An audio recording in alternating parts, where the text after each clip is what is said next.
نابليون ما راحش لمصر باش يشري التمر، ما راحش لمصر باش يشري التمر.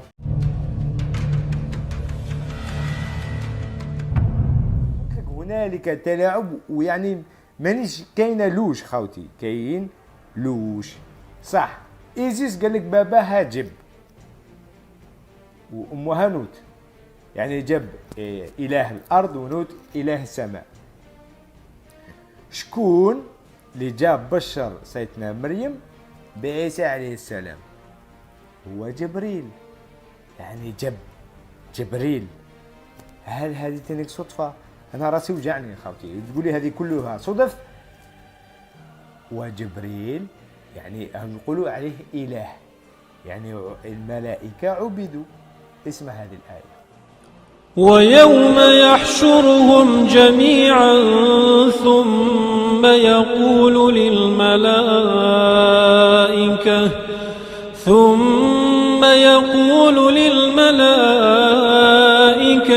أهؤلاء إياكم كانوا يعبدون. Geb en égyptologie. Alors il y a plusieurs façons d'écrire le nom. J'ai choisi celle-ci parce qu'elle permet vraiment de faire le lien avec tout ce que l'Afrique peut avoir à dire aujourd'hui sur cette divinité. Donc je l'ai dit, hein, il y a plusieurs façons d'écrire le nom de cette divinité qu'on appelle Geb. Généralement c'est Loi, c'est-à-dire l'oiseau là, l'oiseau apparenté au canard, Loi, parce que Geb c'est aussi tous les attributs du pouvoir en Égypte pharaonique viennent de Geb. C'est Geb qui donne les attributs du pouvoir, notamment tous ces sceptres que portent les pharaons égyptiens. Ils reçoivent ces sceptres de Geb. C'est Geb qui est le détenteur du pouvoir parce qu'il est le dieu de la terre. Eugène Lefébure a publié un article en 1893, article dans lequel il présente des variantes du nom de cette divinité qu'on appelle Geb en égyptologie. Il présente des variantes de son nom. Donc celle de la basse époque, celle plus ancienne, etc. Il présente. Parmi les variantes les plus anciennes, il distingue celle-ci. Cette graphie a une structure au niveau des signes que les égyptologues vont lire Geb. Mais en fait, ils font une erreur, une faute. C'est une faute. Pourquoi? Parce que si on respecte les valeurs phonétiques affectées à chaque signe, on ne peut pas lire cette graphie Geb. Pourquoi? Parce que cette graphie débute par le vautour percnoptère, c'est-à-dire un vautour. Et ce vautour a comme valeur phonétique la lettre A en égyptien pharaonique. Et il faut que ce soit clair. Donc, c'est un mot qui commence nécessairement par A. Ce n'est pas Geb. C'est au minimum Ageb. Au minimum. Ageb. Si je suis égyptologue et que je veux lire d'après la phonétique usuelle, c'est Ageb que je vais prononcer ici. Bon. Or, je sais que ce mot Geb là, c'est Pa ou Ba. Je le sais. Parce que j'ai montré que c'est le nom de l'oie, du canard, etc., du dindon. Hein? Dans les langues africaines. Et c'est une langue africaine qui est ici illustrée, bien entendu. Donc, je vais lire cette graphie Akpa ou Akpe parce que le Y peut induire la terminaison en pays ou Akpei, quelque chose de ce genre. Mais vous allez voir que la racine suffit pour comprendre. Voilà pourquoi je fais donc une correction ici pour indiquer qu'on ne dit pas toujours Geb, vous devez le savoir. Parce que ce que je suis en train de dire là est logique. Je suis en train de vous dire que il y a le vautour percnoptère qui intervient dans ce cadre-ci, donc il faut nécessairement en tenir compte. Et si j'en tiens compte, je suis obligé de commencer le nom qui est écrit ici par la lettre A, parce que c'est sa valeur, on ne peut pas l'ignorer. Bon. Si ce que je dis est clair, je passe à la seconde graphie que j'ai présentée. C'est encore la même chose, elle est un peu plus complexe parce qu'il y a plusieurs signes qui sont rajoutés, les 3 filets d'eau, etc. Bon, ce sont des détails que je peux détailler quand j'ai le temps, mais ici, ce n'est pas essentiel pour comprendre ce que j'ai à dire.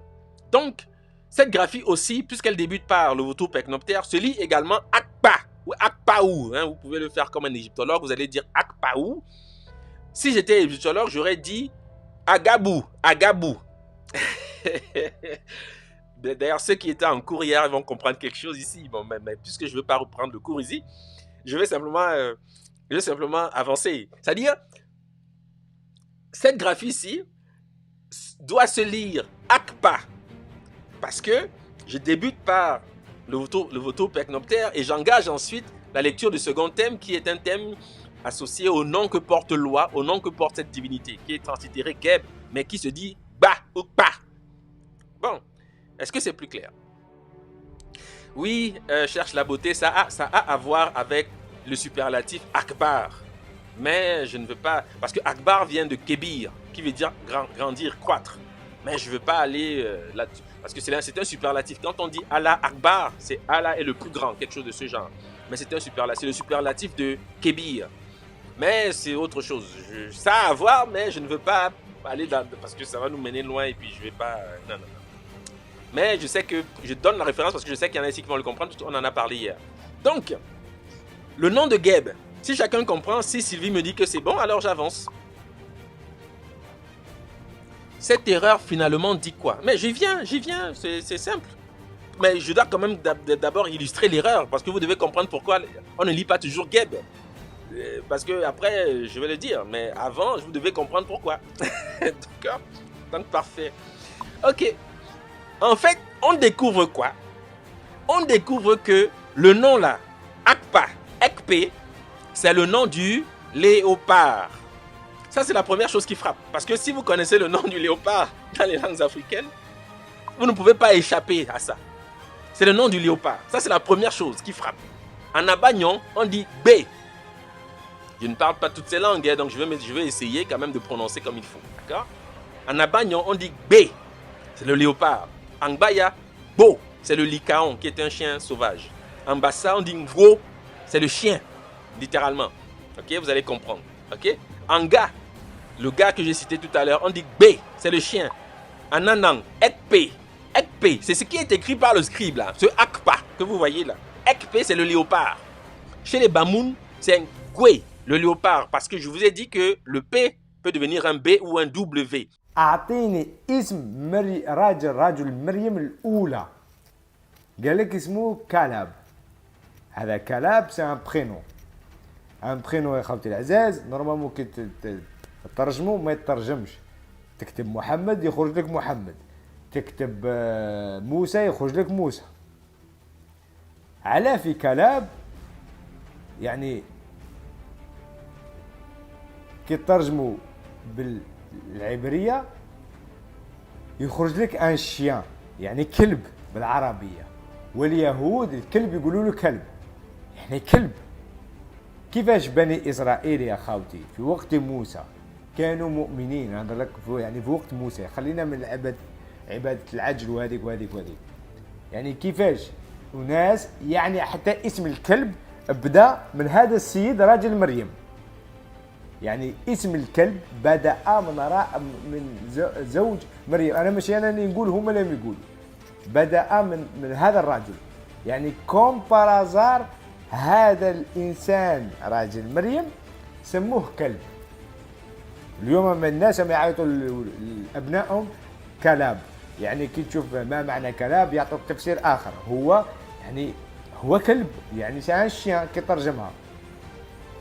باش ما نطولش تقول لي كيفاش يعني هل اليهود قالوا زعما يسبوا سيدنا جبريل عليه السلام؟